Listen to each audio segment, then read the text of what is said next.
The point being is you have to have a product, and you have to have a good product to put out there for people of talent to want to audition for it. If you didn't do a good job, they're going to say, well, maybe I'll go to Dundalk, or maybe I'll go over to Virginia, or what, but right. You're always able to attract 3 or 4 people that could play any of the parts. And that's to the credit of the organization and the people that run Howard County Summer Theater and have done it for 50 years.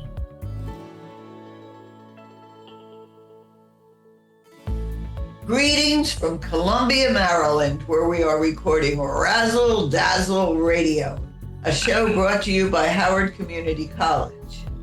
Today's show will feature legends of Howard County. And Judy, you can bet that we're going to have lots of belly laughs and tall tales. Take it away. Oh, yes, we are. And I'm super excited to be sitting amongst Mo Dutterer and Todd Hotchkiss. They are rock stars, legends in theater for sure. And geez, Mo, I'm not talking any kind of number, but you and I go way, way back. And way back. I loved you from the minute I met you and Barb, and you have just really been quite the contributor to theater and the performing arts in Howard County, and your legend will live on. So we're going to talk tonight about the big 50-year celebration, 50-year celebration of Howard County Summer Theater. I met Mo way in its beginnings, and I had the pleasure of being in a show called Sugar with him. And as I told him, it was really fun watching him stuff his big old feet into a pair of heels. But anyway, let's take the time machine way back and talk about those days and how Howard County Summer Theater kind of came to be. Well, Howard County Summer Theater happened when I was in my second year of teaching after being in the Army for 3 after college. And I had a mandate, actually, from the principal of Dunlogan Middle School to do a show. I said, I've never done a show before. I've been in them, but I've never directed. He said, oh, you'll figure it out. Here's $1,000 to pay for sets and a pit band and things, but I'm volunteering my time. And we did at Dunlogan, we did Little Abner first, and that was so successful, and we made a lot of money. And then in the fall of 74, we actually did a one with Centennial Elementary School, which was a Wizard of Oz. And the Dunlogan kids were the big kids, and the Munchkins were from Centennial Elementary. So they were successful, I guess, and 3 ladies got a hold of me. Elise Best, Jean Grennan, and Hazel Philbrick wanted something constructive for their kids to do in the summertime. And they said, would you direct a show for us? I said, sure. And we discussed details and where it was going to be and everything. And back in those days, we were so fortunate to be able to get a Howard County High School complimentary, not paying the big money that they pay right now. We decided to do Guys and Dolls, which has been repeated just a little couple years ago by Summer Theater. And we basically did it in 3 weeks. So we had auditions, cast a show, and we worked in the morning about 10 o'clock until 12, doing sets and building and painting and stuff like that. Afternoon, we usually did some music. And then in the evening, we ran rehearsals of the blocking and singing and choreography.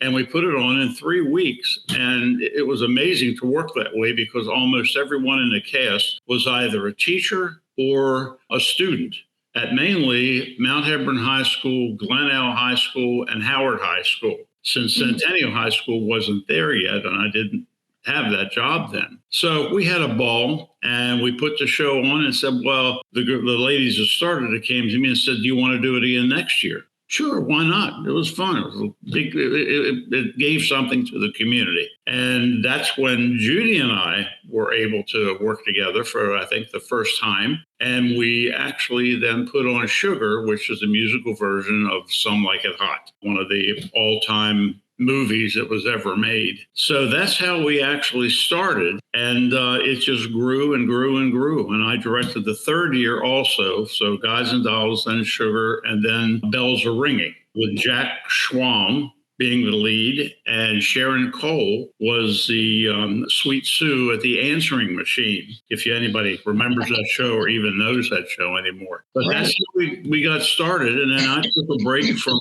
being the director and then joined the ranks of being on stage. And it's survived 50 years so far and counting. And I want to know that I was only 10 years old, of course, when the show started.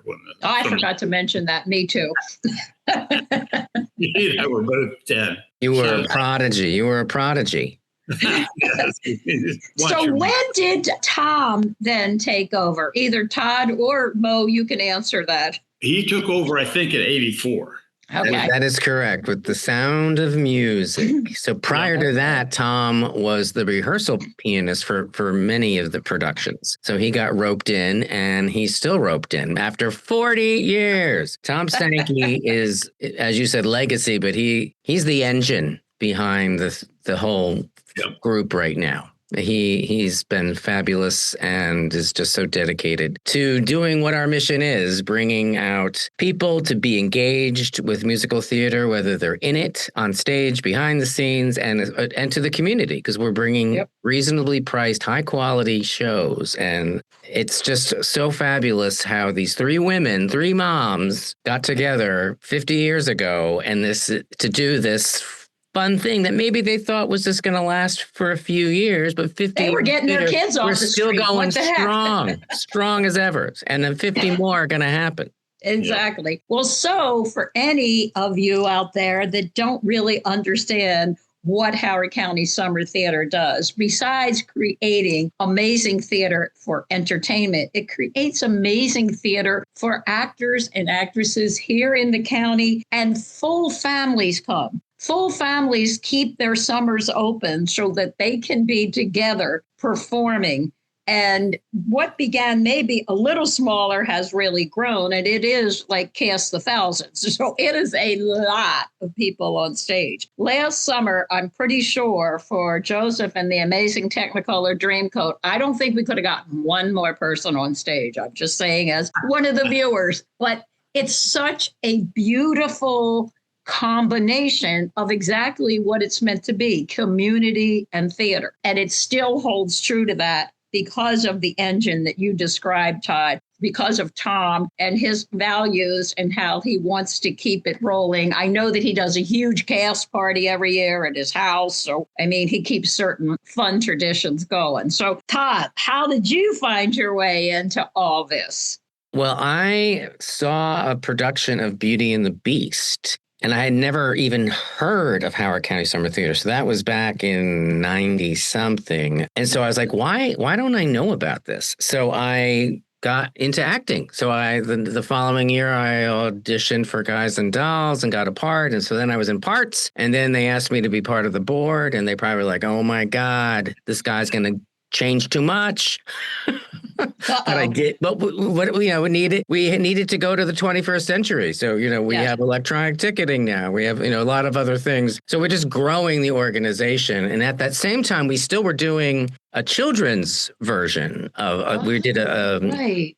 It was, I think there was 10 years, and Marlo Blasco, along with Cassie Matera and Laura Griffith, they kind of ran that for young people, middle school to high school who couldn't be, just to kind of give them more opportunity to shine, because sometimes kids don't have the opportunity in the main stage production. So that went on for at least 10 or 11 years. And there's talk about maybe bringing that back, but who's going to do it? Because that was a huge, beautiful thing to offer that to children, because there's not always great resources out there for kind of middle and younger high school students to participate in a theatrical experience, which is wonderful as a learning experience and a friend building experience and a confidence building experience. It's such a good thing for our youth to have. So, that's important for us that we kind of produce shows that have children involved as well. Right. I'd like to pop in here, since I promised in the opening that we would have tall tales galore. I'd like to know if you have a little petite histoire, like backstage gossip, fun things that have happened. What's your favorite show? What show didn't work as well? Some kind of behind the scenes tales, either one of you. High points and bleepers, huh? Go ahead, Todd. Hop in there. What's some high points that you recall? Well, people say, they don't think theater is a sport, but it is because you're working it. And sometimes there's injuries.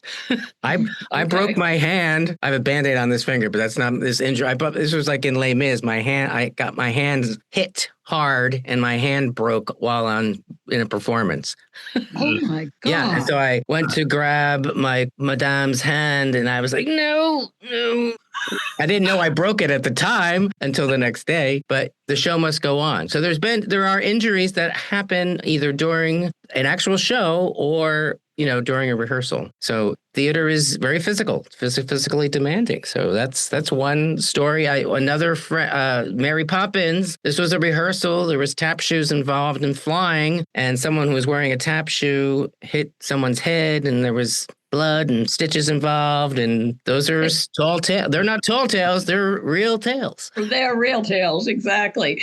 What's some that you remember, Mo? Favorite shows first. The Music Man, was able to play Harold Hill twice, My Fair Lady, and I was Henry Higgins twice. I'm very, very appreciative for those opportunities. And of course, Will Rogers Follies was just the first time we did it. I wasn't involved the second time they did it, but the first time it was just spectacular. And it's so much fun to do because Will could ad lib on stage and do that stuff. But I remember one show, which happened to be Annie, the first time I did it. Young lady from Mount Hebron, eventually from Mount Hebron, played Annie. Her name was Debbie Worth. Mm-hmm. And we were getting signs from backstage to go back, more upstage than we were usually when we were ready to sing Together at Last. And we soon found out why they wanted us upstage, because the presidential seal that was ready to come down for the FDR scene was hanging by a little thread and eventually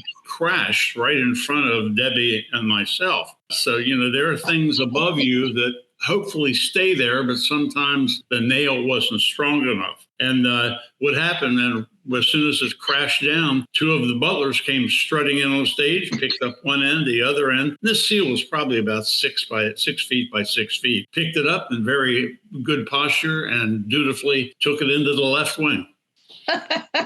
So well trained, like it was meant to happen. It was supposed to happen. Yes, absolutely. Yep, fake it till you make it. We know that's for real. One thing I want to throw in here is a young lady who graduated from Centennial High School not too many years before Tom arrived, 1984, when we did Sound of Music. Lynn Broderick was Maria. I played Captain Von Trapp. My only daughter, Lauren, who's now 48, she played Gretel, the youngest of the Von Trapp kids, very, very uniquely, because when they were marching to the left, she would make a mistake and go to the right.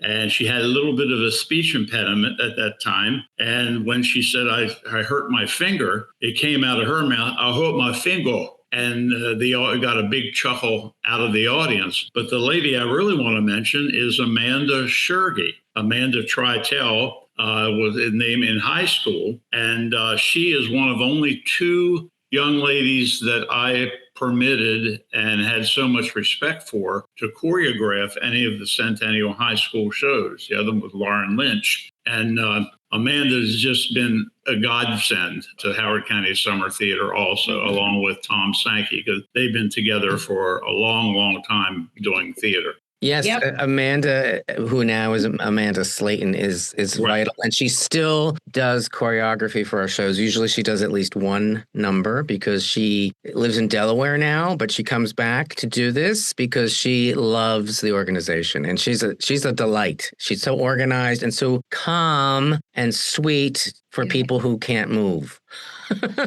She she works it, so everyone, it will shine. So she is a delightful choreographer. And if I may, just another fixture in our theater group is Laurel Clark. Laurel has been doing costumes for 40 years. She's kind of like handing it off to some new people, but still very much involved. And she is so dedicated to the organization. And I don't know when she started, but I know she's been in shows. I think she's been around for 40 years too. I'm not sure of her role of all of those, but in the last at least 20, she's been doing costuming, which is when you have casts of 70 plus people, that's a lot of costumes. Yeah. Oh, yeah.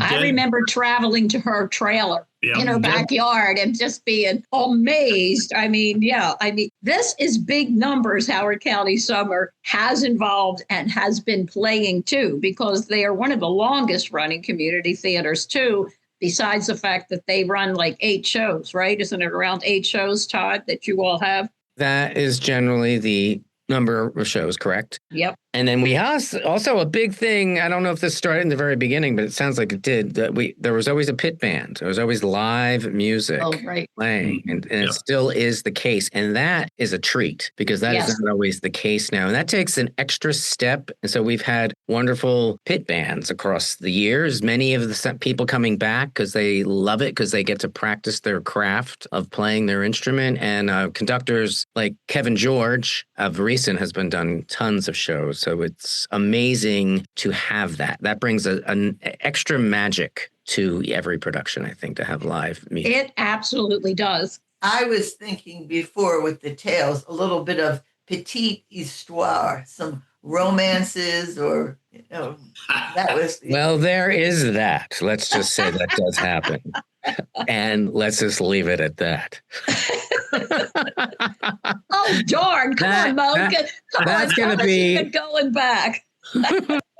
There are too many things to tell that happen in the wings. So I'll leave that for the book I'm going to write about theater and all the. Oh, what a cliffhanger. All right. Well, let's suffice to say that, you just get close when you're putting together a production. All right. Mm-hmm. And so what happens from there, Absolutely. What happens stays there and so forth. So what does it take now, Todd, based on, again, how many are in the productions, to put all these pieces together? Because I really think that people, of course, that don't know what's going on backstage in theater come, and of course, they're amazed and entertained. But I don't think they ever know how everything has to be precisely timed for it all to happen perfectly. So what kind of production team is involved right now to make all that happen? Well, a lot of it goes onto the board of directors. And, whoever's directing, and mostly it's been Tom, he kind of like has the final say because he's going to direct the show. But we all contribute ideas on like what's good for our group that we have currently, roles, how many people, how many numbers, so that people aren't just in a few numbers,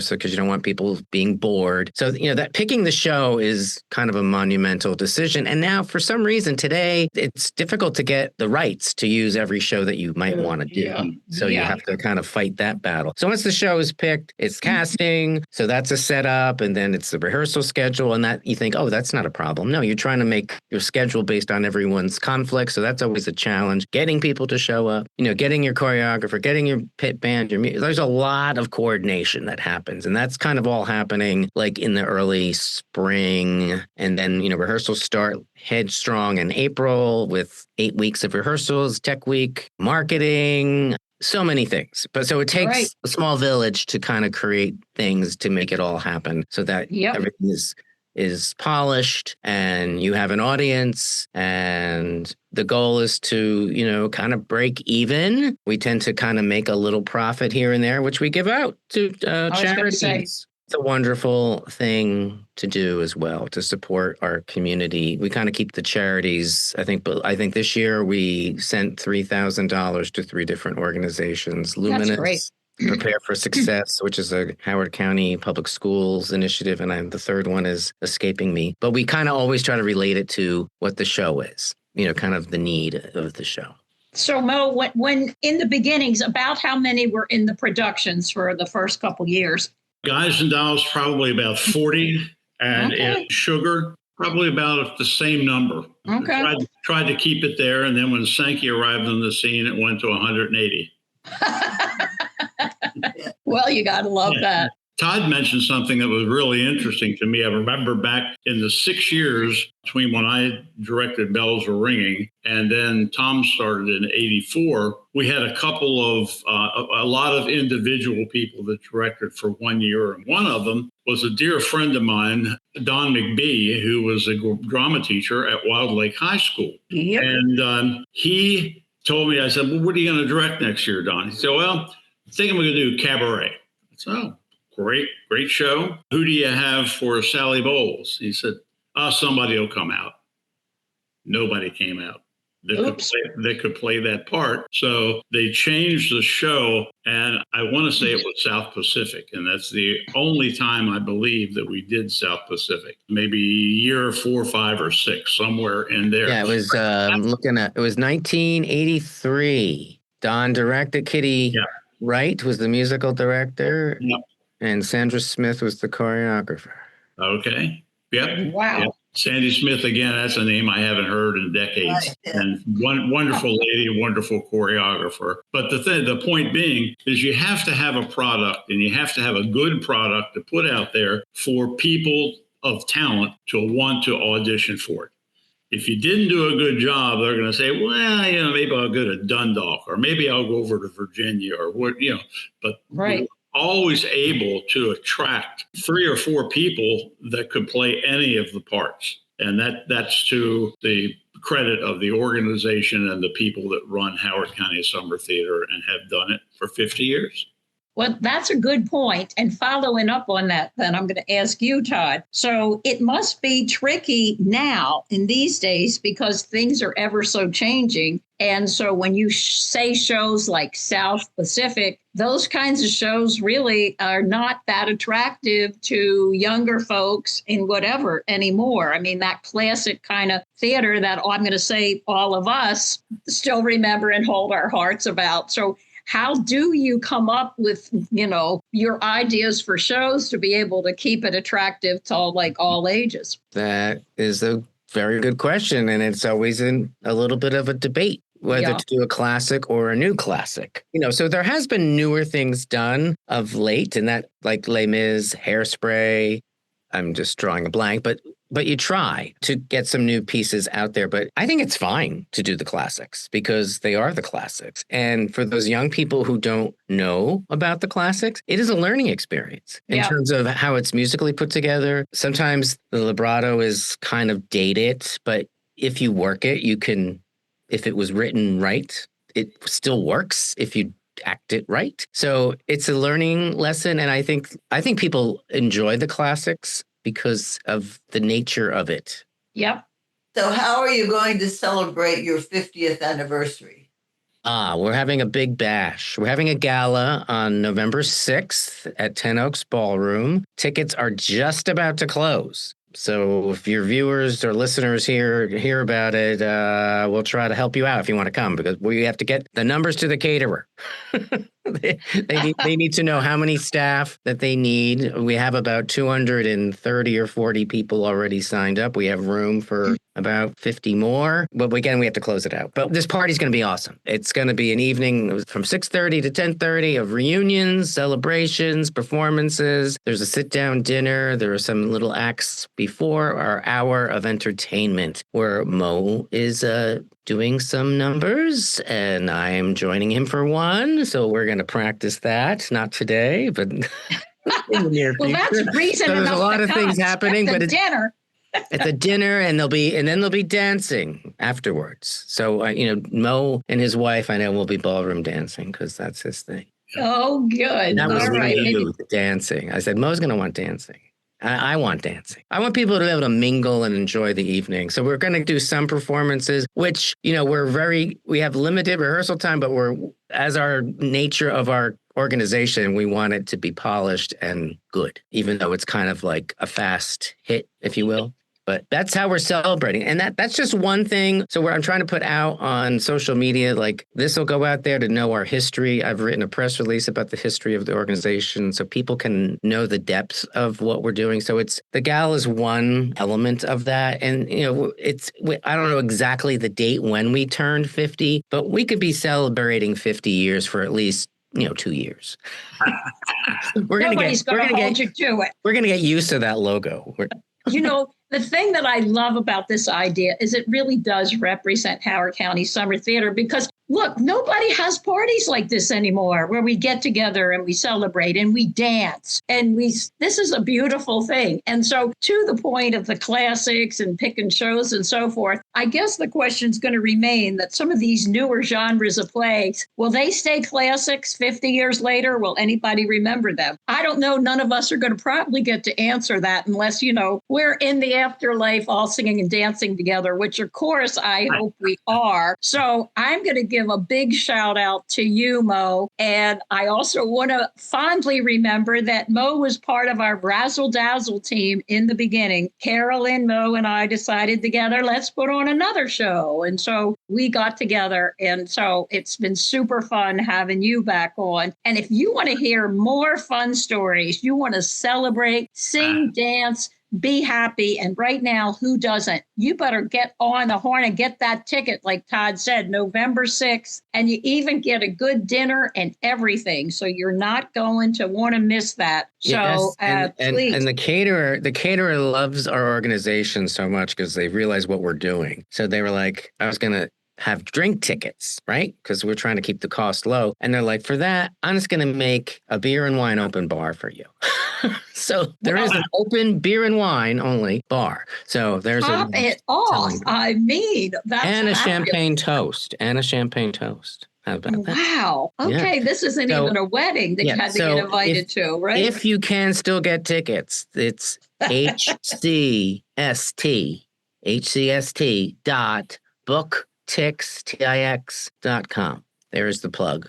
There is the plug. So big shout out, big love to you, Todd, for all that you're doing and, making the magic happen there. Mo, big shout out to you for making the magic begin way back when. Who knew, just that small little, let's get the kids off the streets started a whole big thing. And to you, Tom Sankey, and to every fabulous person continuing to put all your heart and love into this wonderful Operation Howard County Summer Theater. Carolyn, so what's your parting words here as we leave? Let's party.